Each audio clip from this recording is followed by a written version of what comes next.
afternoon, the Smart Curriculum Academy webinars. We have seen up to 100 people in. Sometimes we were just talking, Mike and I, about the the culture changing, and there's a little bit of webinar fatigue, I think, going on at the moment, with lots of people after this period of just had lots of it. So welcome to you being here with us, John. And what we will do is we are recording, and it will go out on our channel, which we see people picking up as and when they have their moment to stop. But certainly with schools back in session, it certainly proved to be challenging to get out at this time. So Mike, welcome to Mike this afternoon. Your vast experience of governance is what we're looking to hear from. So can I leave you to introduce yourself? I know John knows you, but let's for the purposes of this, would you just share a little bit about why you're here and why I've asked you to speak on the subject of governance? Yeah, excellent. Thank you very much for the invitation. Thank you to anybody who watches and listens to this. I've been involved in school governance for well over 30 years. I started when it was a cup of tea with the head teacher and saying how well they were doing, and have gone to, through the years, through the changes, through the increased responsibilities, to be involved in chairing interim executive boards as well as normal governance boards, and also being the chair of a board of directors of a multi-academy trust. And additionally, at the moment, I'm governance lead for another multi-academy trust, where we're trying to be and introduce some innovation, which we think will make some considerable difference. So I want to speak to you this afternoon from that perspective, really. How can we be more effective? How can we be innovative? Clearly, this will come out of my own experience and may not or may well fit with where you're coming from. I want to try and speak into the maintained sector as much as into the multi-academy sector, although there will be some very specific differences.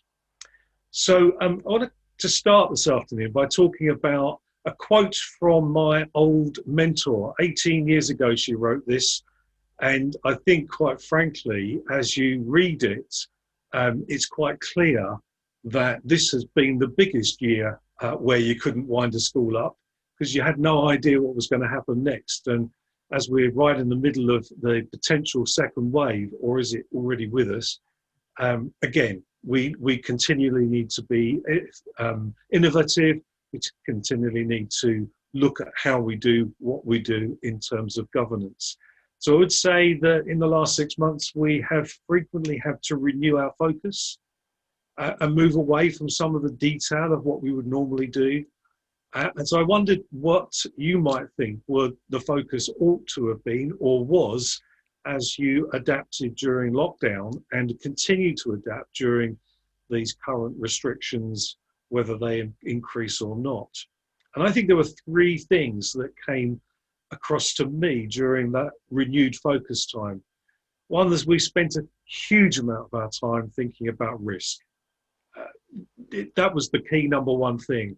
The risk to children, vulnerable children, the risk to staff, the risk when we had key worker children in and so on. Risk seemed to be the big thing. And now we've come back, it's well-being. I keep hearing the whole issue of well-being amongst children, young people, but of course mostly about our staff. There's actually quite a lot of children have come back to school, and school has been the thing they've needed, and their well-being has been greatly improved by being back amongst their peers. And then the third thing I think I've noticed is the word that came from the government, first of all, in terms of their guidance as to what we should and shouldn't do during lockdown, and that's the word pragmatic. We need to be pragmatic about what we do and pragmatic about what we don't do. So I asked myself, how can we learn from that experience? How can we move forward being pragmatic? And those two other focus, what needs to be really important to us? One commentator talks about not going back to normal, because normal never was. And then she lists some of the issues of society.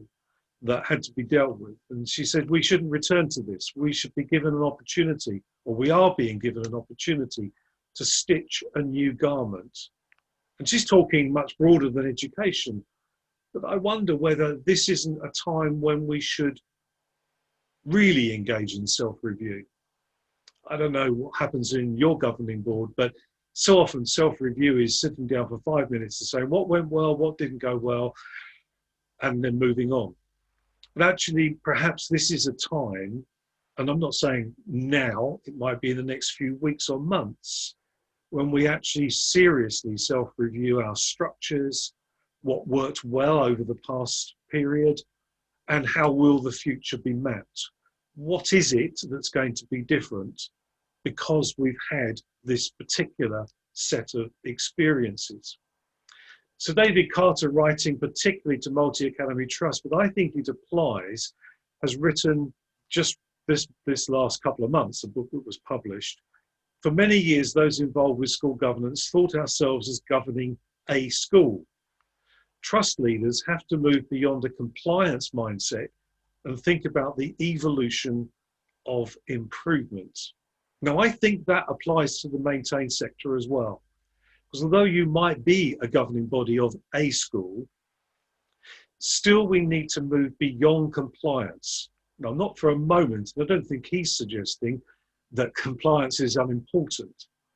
But I think some years ago, people counted up how many compliance rules there were for maintained school governing bodies, and it was well over 300. And I suspect today it could even be double that. Well, in a context where we had to boil it down to the essentials, isn't it worth thinking about what is or what are the essentials that we need to at least focus on if we don't make them the main thing? And I think it's two things. I would suggest that it is school improvement and safeguarding. Safeguarding because we cannot avoid that essential in today's society and amongst our children and young people. But school improvement, because isn't that the main thing? And shouldn't we make the main thing the main thing? And one of the ways of testing that is to ask yourself after a meeting, what do we spend most time on?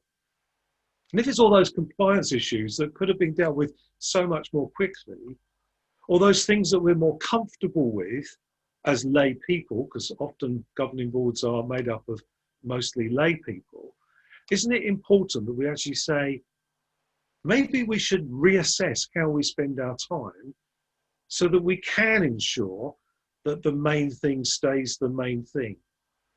So that Mike, can I ask you a question at that point? Sure. In terms of, so you've talked about the situation that we've been through. Lots of things are happening. So your focus is really on school improvement is a prime directive and safeguarding is a prime directive, and that might be safeguarding staff and pupils. So that idea of well-being that you referred to.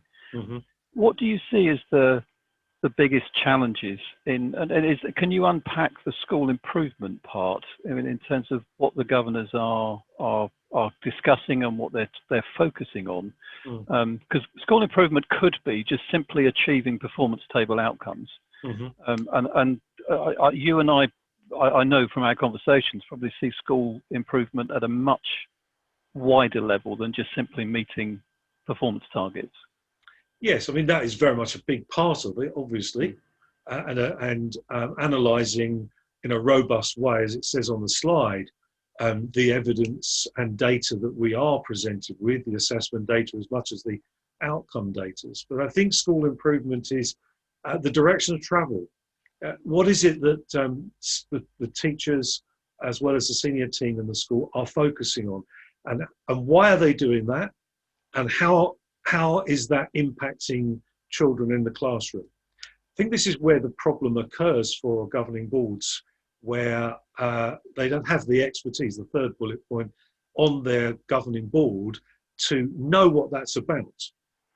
So I'm really suggesting that we need to go dig deeper into the school improvement plan, as it were, in different ways. So there ought to be a school improvement or development plan which should guide some of the discussion.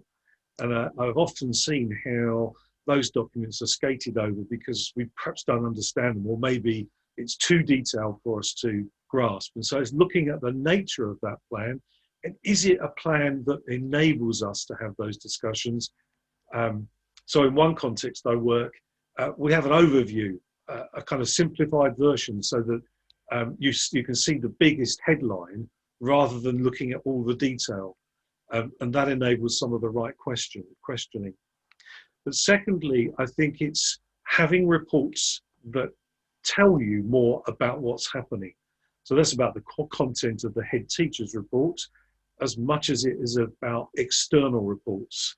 And I think wise schools and governing bodies use the external reports to feed the questions to the head teacher that drives that desire for improvement. And that's true of a school that is in special measures as much as and it's as much relevant to a school that's outstanding, because there's always going to be a drive to improve the school. And that's something of what I would mean by that. So moving beyond complacency, you would say. So that's actually, the complacency. It's all okay. Everything's all right. We're doing very well. Thanks very much. It's never going to be that.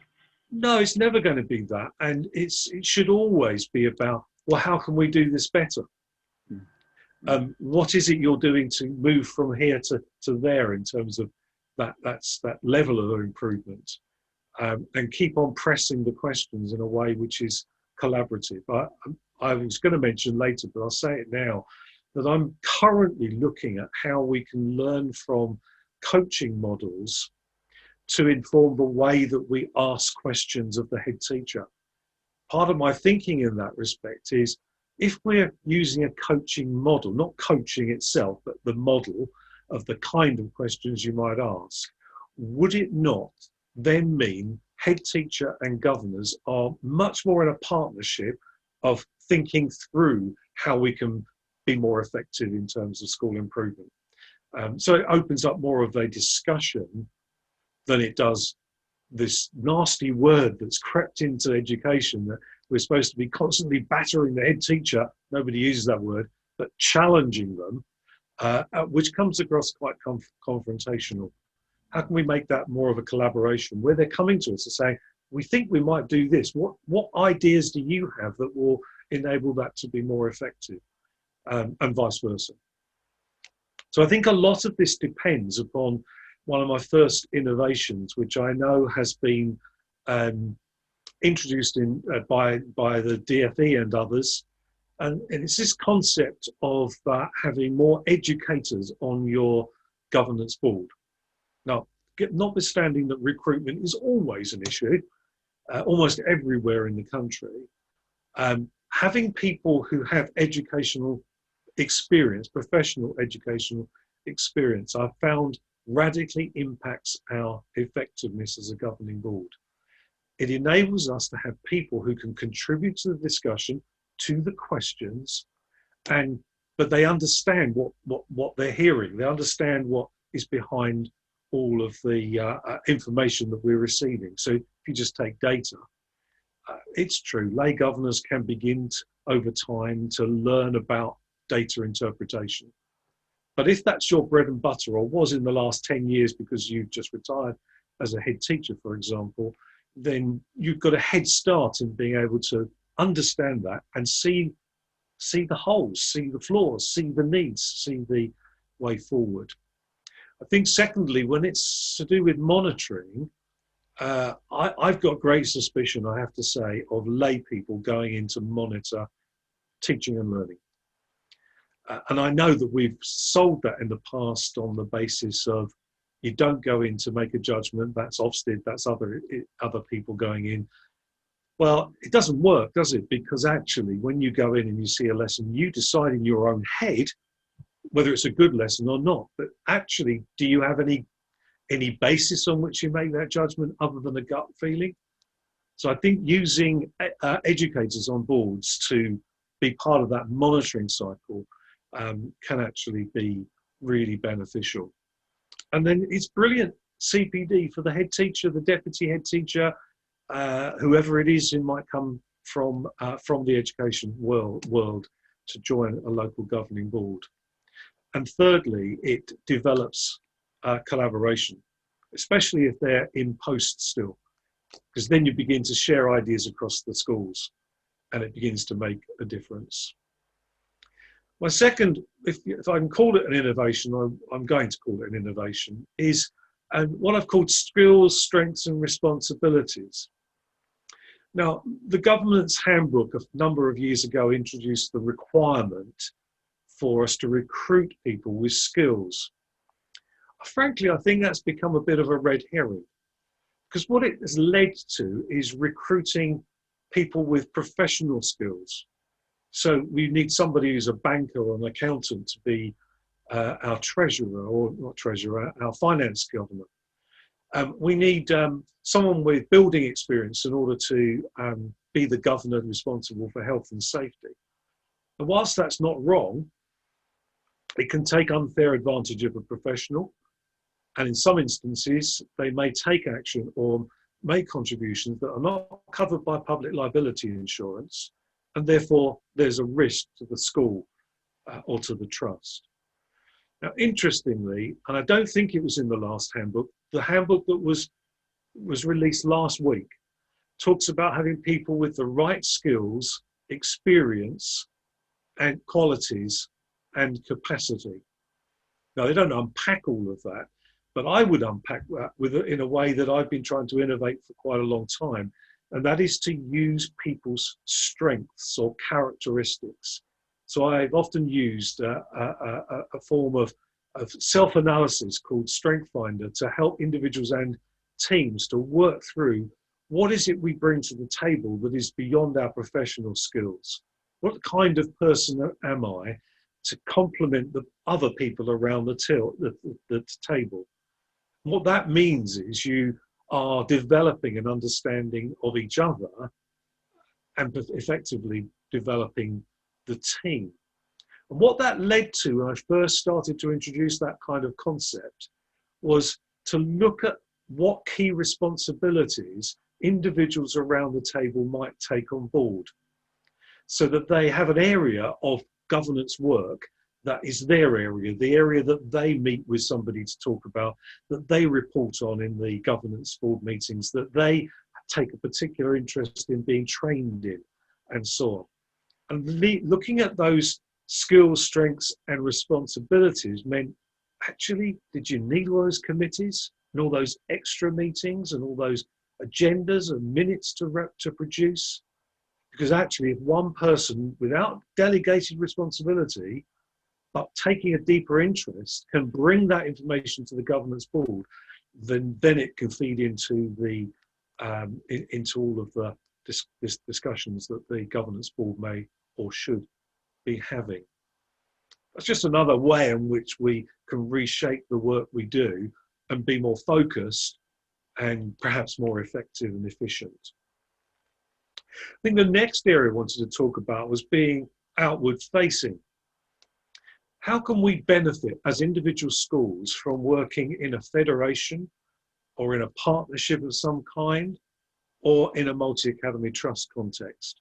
Again, I'm referring now to the updated governance handbook, where it says governance structures that span more than one school create an opportunity for more effective governance.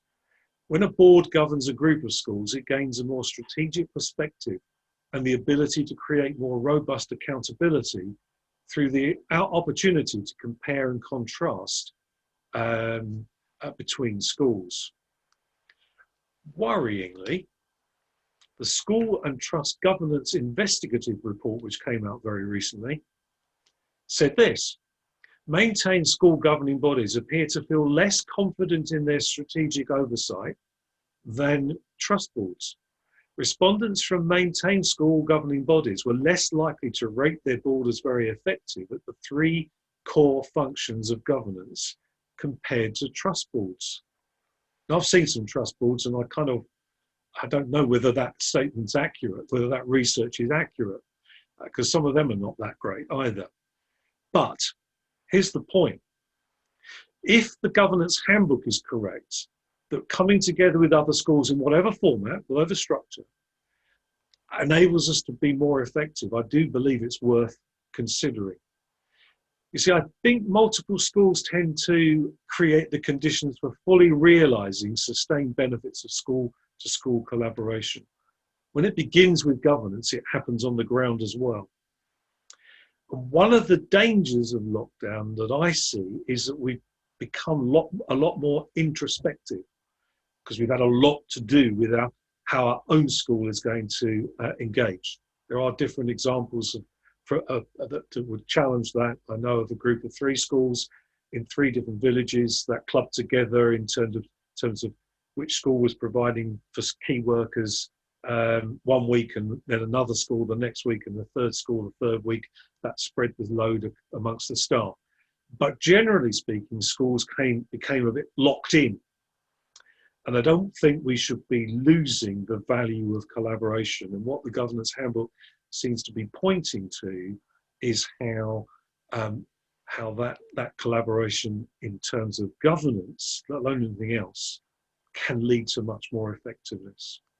So a couple of examples. Can I just ask you on that one? Because the example you gave there, that there's obviously a difference between the operational aspects of schools collaborating, and then there's the governance aspects of what you would see as hard and loose federations. Can you just unpack? So, because you kind of alluded there to some of it being an operational efficiency issue of schools partnering and at an operational level, things happening together, you know, sharing of teaching, sharing of resources. How does that characterize in governance, do you see? Yeah, I think when you've got two schools with one board, or both boards meeting together, if you've got individual boards for those schools, it's a kind of partnership. It's not a hard federation, or it's not a multi-academy trust. What you get is a group of people that bring a greater degree of expertise to the table, both skills and strengths, and the perspectives of both schools, right, or the schools within the group. And that creates a really positive, potentially effective discussion and outcomes for both the schools or the more schools.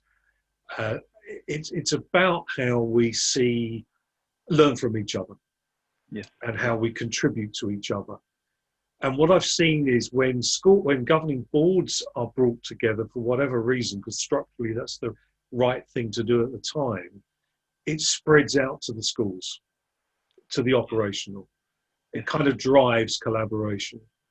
And I think that in these days, where the structures may appear to be separating us from each other, intentionally we should be working to collaborate. And that becomes especially important when you're tiny schools of 60, 80, 120 children. You haven't got the resources, but the more people can work together and share their resources. And if you're a bigger school, then the resources that you have may feel stretched within that school, but you have a huge amount to offer another school or a smaller school. That's an interesting perspective there, Michael, because you know we've come through this academization process. You know, personally, I saw hard and soft federations with governing bodies, and there's been very much a period of kind of fear of being taken over. Mm-hmm. But what you're proposing and leading us to the Governance Handbook is suggesting is that collaboration is a stronger way to achieve it. Equal peers, equal partners working to be more efficient, but also to bring more skills into the body. That's how you would sum it. Yes, I mean, it's better together, isn't it? It's that kind of slogan, better together. The more we can collaborate, the more we bring to the table for effectiveness. No, I think it happens in different ways. So I would say, particularly for the local authority that I'm set in, the work that they've done during lockdown has been really effective in supporting all schools. And that's been the interesting thing, in that academies and multi-academy trusts that were kind of trying to keep away from the local authority have massively benefited from what the local authority has up till now been providing all schools in its area. Now that's mixed across the country. I know that for truth, but where we can work together with our local authority, where we can work together with another school, where a trust can work together with another trust, whether that's a hard working together or whether it's a soft working together, in a sense, isn't the most important question. That may take you on a journey, but doing it, having those conversations and contributing to each other, that learning, that skill, that CPD, whatever it is, can be really beneficial. And if it works for the schools, I'm confident it works for the governance boards. And working with governance boards across a trust, you see that benefit as well in terms of how they can support one another in all sorts of ways and learning. So I talk now about one of the ways I see, or two ways I see this working out in practice that I'm involved in. One is a board of directors that provides the local governance of schools, of the 5 schools within that trust. I'm sure you're aware that the ultimate accountable body within within a multi-academy trust context is the board of directors. Well, I suppose you could say ultimate is the members, but let's focus on the board of directors for this moment. And what in this trust we've done is, because we've only got 5 schools, and it may have to change as you grow, the board itself meets to actively engage in the local governance of each school separately. So typically in a term, we will have a governance meeting with each head teacher and deputy head teacher, in fairly normal sense that you would recognise in other contexts, looking at school improvements and so on. What it enables you to do as a board of directors that then has overall responsibility for the trust itself and all schools together is to build relationships with the head teachers and the deputy head teachers, because you're meeting with them not just at that one meeting a term, but on school visits and so on. And even in our school visits, we're using expertise. So I do not, as a non-professional educator, go into school and monitor teaching and learning. But I do go in and monitor leadership and management, because that's part of my skill set, if you like.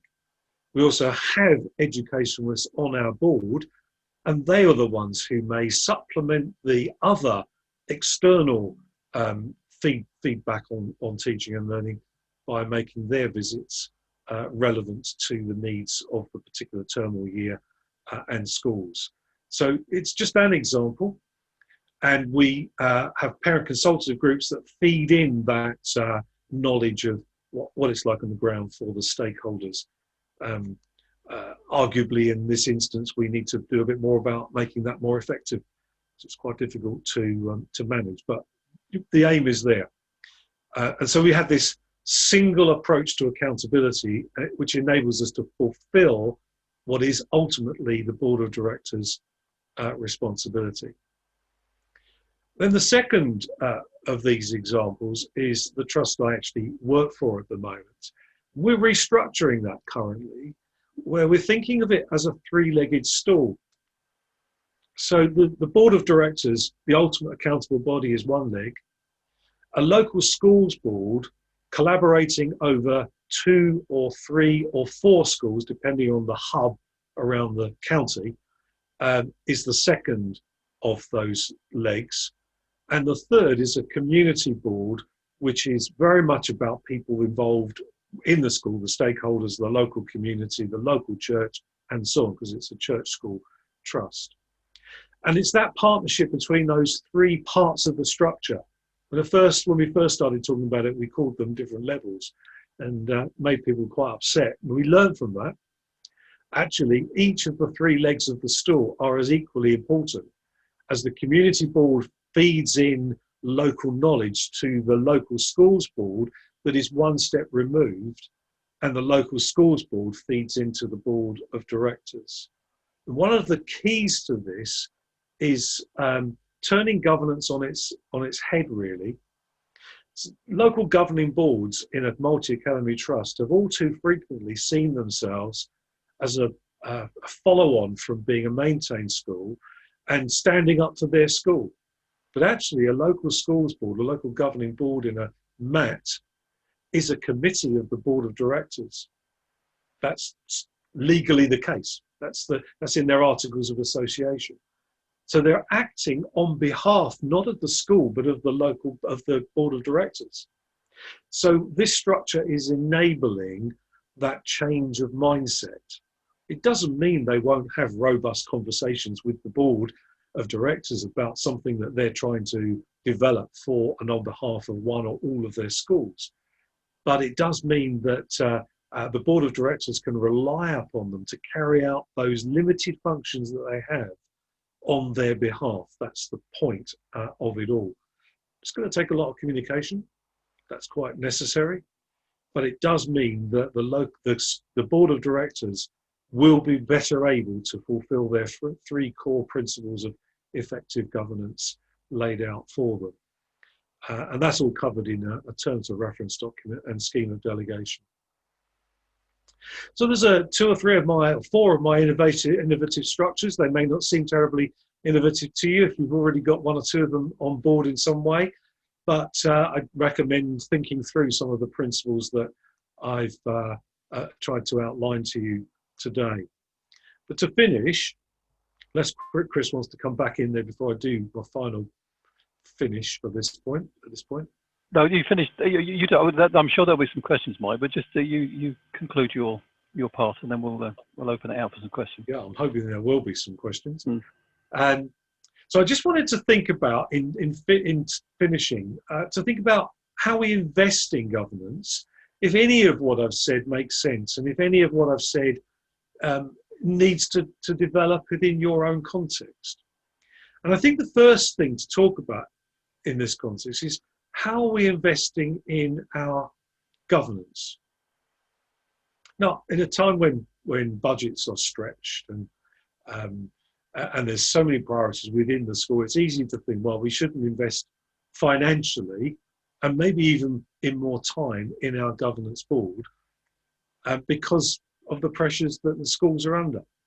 But actually we do ourselves a disservice, but more importantly, we do our schools a disservice if we aren't careful about how we develop as a board and as we prepare for what will be coming up. So next week, I'm leading a strategy session for a school that is outstanding.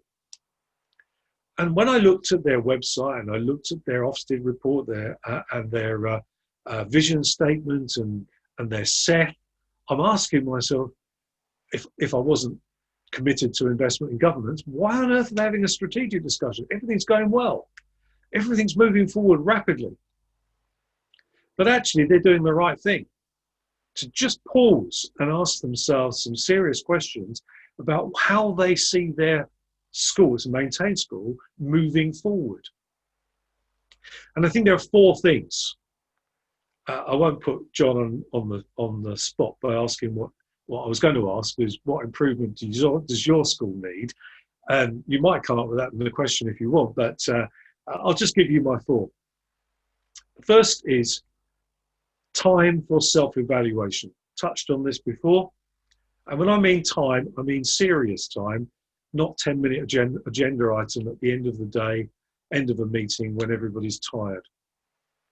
Proper self-evaluation, probably and preferably facilitated by somebody from outside the school or the governing board. I don't think it's the same as having a governance review. They sometimes are important, and particularly where a governing body is perceived to be failing, that's important. But I'm talking about self-evaluation during the course of the workload of the governance board. Secondly, training. How much training and what kind of training and how relevant is the training that members of the governance board undertake? I think in many cases it's quite woeful, and we're trying to do a job without being equipped. So I would encourage to think innovatively about the level, the kind of training and the way in which you're trained. And frankly, to me, the most effective training tends to be facilitated with the board itself, not attending a whole range of courses. Now, there are courses that can be useful.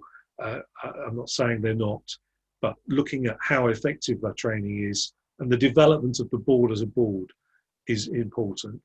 Thirdly, Governance Handbook makes this really clear.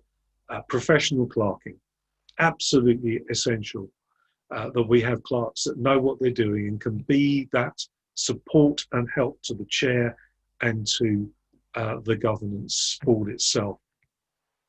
And then fourthly, when you only meet 10 minutes before a meeting or under the new realm of on Zoom or Teams or whatever virtual platform, how do you know the people around you? How do you ensure that you're a team and not a disparate group of people who come together to have a bit of an argument or not, and actually therefore not have much impact on the school? So I think self-evaluation, training, clerking and building the team are four absolutely essentials for investment in governance. And sometimes that might mean there's a cost element to it. And in that context, to think about how our behaviour as a governing body is conducive to good partnership. This is a quote out of a book called Being CEO. Don't let that worry you, because I think this applies to any and every board, whether that's a company board or a governing board or a board of directors within a multi-academy trust. How conducive are our protocols of behaviour? This might sound a bit like the code of conduct, and it is. But how often do we revisit the nature, the content of that code of conduct? How we are more likely just to sign it off every year, or maybe not even that. So to look at how we behave together. I would argue that using strength finders is a means to that end, but there are other ways as well. Two other investments and then I'll finish. Investment in staff. I think one of the things that lockdown has said to me is that our care for the staff as a governing board has to be of greater importance than it might have been in the past. I'm not saying it wasn't, simply saying it might need to be more focused. There's a lot around now about well-being and the well-being of our staff, and it's really important that we focus on them and provide what is needed to maintain their well-being. Part of that might be looking at work-life balance and so on. But secondly, we often talk about having and desiring quality first teaching in our schools. Well, quality first teaching is unlikely to happen without quality first CPD. And we need to look at the quality of the CPD that is provided for our staff and invest in that. If you look at some budgets, see how much is set aside for CPD, it can look pretty poor.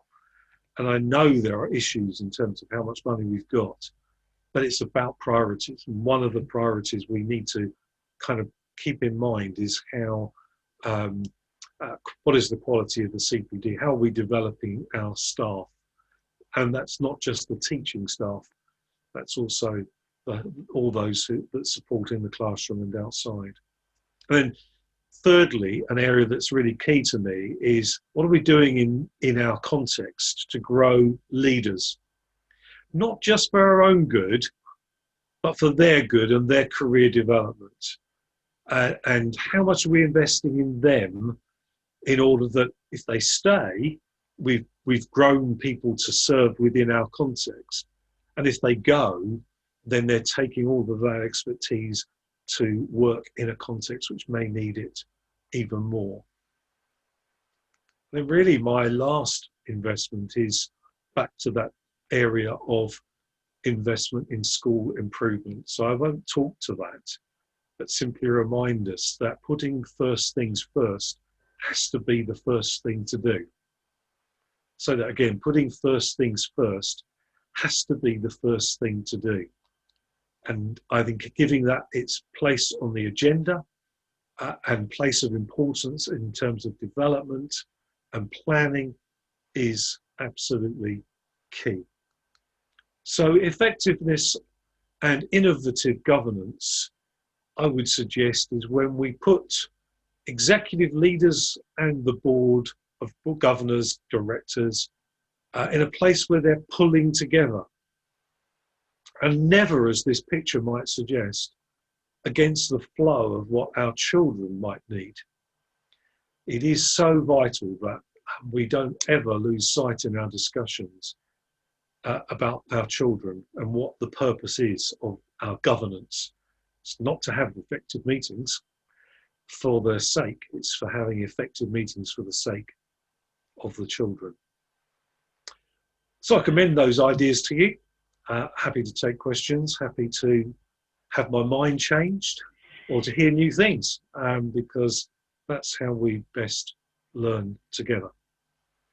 Mike, thank you. And for those that are in on the presentation, we've got a few minutes to go. So please, if you have a question, there's not many of us here, so you can unmute your mic and ask the question. Can I kick off with a question, Mike, that while people are kind of sort of corralling their thoughts, you talked about the professionalism of the governance. You've talked about the skills that we need and investing in them and training and team building. These people are still volunteers. How do you handle that volunteer status with the quite professional status that you're talking about? You know, again, we hear everything you've said is about strategic level change and strategy in terms of leading individual schools and multiple schools and trusts. But that we can't get away from the fact that these people volunteer to there's no remuneration for it. How's that balance work? That is a massive challenge. I think it's modelling best practice. So I would say that those of us that are able, because of our professional background, to be as professional at our governance as we would be if we were earning small sums of money, let alone big sums of money. So bringing that professionalism into the mix, I think educators will help to do that as well. But I think we have to work on persuasion. And we then have to look at, well, how can we provide the training? So I do think providing virtual training is going to be a much more effective way of reaching more people than it has been in the past, because they haven't got long distances of a night to get to and from training and so on. So I think there's some value in that. And I think we're all learning, certainly I'm trying to learn how we can do that best and most effectively for the areas in which we serve. But you can only bring a horse to water, can't you? You can't make them drink. But again, what I found over the years is when I've used Strength Finder to identify what the kind of person is I've got around the table, I can then look at the training need that we may suggest they need, or how it's shaped, so that it fits and meets their need personally. And I think we have to talk up that more selfish angle, not selfish and necessarily in a negative way, that we all learn a massive amount through being a governor, but you learn more from being a governor if you are able to give more to it, both in terms of being invested in, as well as in serving the school. You did talk about that self-evaluation being key, you know, whether being an externally resourced facility, or I know, you know, in my conversations with you, and if people aren't familiar with it, but the Strengths Finders Tim Roth book, the Gallup system, is a very powerful tool in evaluating team as well as individual. So not only do I get an appreciation of me, but I also have an appreciation of how the team strengths work together. So yeah. You've mentioned it several times. You see that as a very positive way forward. It is. I mean, it's relatively simple to do. So you buy the book, it's got a code in the back, you go online, you answer all the questions, and it comes up with your top 5 out of 35 strengths. The book can be used to understand what that strength is like and what you normally find, because it is accurate, it does work. I was the biggest skeptic the first time I did it. it tells you something about yourself. You recognize yourself in it.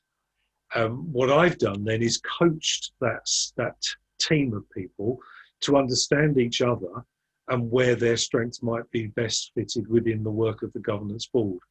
Yeah. And that understanding of the individual was really helpful. As one example, by understanding the particular set of strengths an individual had, I stopped thinking, why on earth are you a governor? You never contribute anything to a meeting. But what I started to do was to offer her the opportunity to do bits and pieces of outcome work, as it were, from discussion, that she went away and did in record time, and was able to present at the next meeting. And it was all to do with her nature. Nothing negative about it, but it was all to do with understanding her nature. That's very simple. Well, that's quite profound, actually. And what that does for the individual as well, outside of their governance, is gives them an understanding. So, it does improve marriages or partnerships. Yes. Because you think, oh, that's why she does it, or he does that, or not, Yeah. Only when you're a member, of course. The other thing, not just to lose that, in terms of your team building theme, this idea of sharing a resource together. I mean, I'm not taking it to the level of a book club, but sharing a book and developing themes together. I know you've used that to great effect. I mean, there's some of the books that you've mentioned this afternoon, the David Carter's Why Trusts Succeed or Fail, and the leading trusts is one example. The Being CEO being another. There's quite a powerful tool in reading something together and sharing its knowledge and understanding. There is. I've had limited success in getting the whole board of it, in any context, all read the same book at the same time and have those conversations about it. But I am convinced in my own mind that would be a much more effective way of using a resource like that. Or when you attend a training course. So, for example, I'm a tutor on a training course at Liverpool Hope University, which is quite in depth. It's about church school governance. Not every school would be appropriate, but the way in which the students on that engage with each other on discussion forums and on Zoom calls now, just helps to develop the material in a way that just studying it for yourself wouldn't work. So I think looking at some of those things longer term as well. If Sarah had been on the call, I think she had planned to be. She's a head teacher of a primary school, and they do run like a book club amongst the staff, and they have a professional book ongoing that they then discuss regularly the outcomes of what they're learning in that book. And that's just powerful, but I'm not seeing many schools do that. Okay, I'll just chip in there. There is the pixel strategies. The book club is one that is being used across schools and encouraged, as you say, professional books, but also wider than that. Just in terms of you said right at the beginning, one of the biggest responsibilities, or one of the things that we've been seeing people looking at, but both risk and well-being. But just that sense of mental well-being that comes from a shared narrative, which comes from a shared conversation. And I know, because I've been working with some schools that have shared some fairly interesting novels and books covering some fairly touchy subjects, which have been a powerful tool to bring staff together, because they're reading together, because they're talking about a subject together, because it's dealing with issues that they may not want to face professionally or personally. But it's been a really powerful tool. So I would commend that as a team building tool, is a very powerful way forward. Well, I've noticed on your emails, you put both the novel and the professional book that you're currently reading. I've never been too sure whether I could go down that road because of the accountability nature of it, but maybe I should. Well, it starts a conversation, and that's part of what well-being does, isn't it? It's about opening a conversation of, even just how you're getting on with it, what's going on with that, why did you choose that book, and so on. Yeah.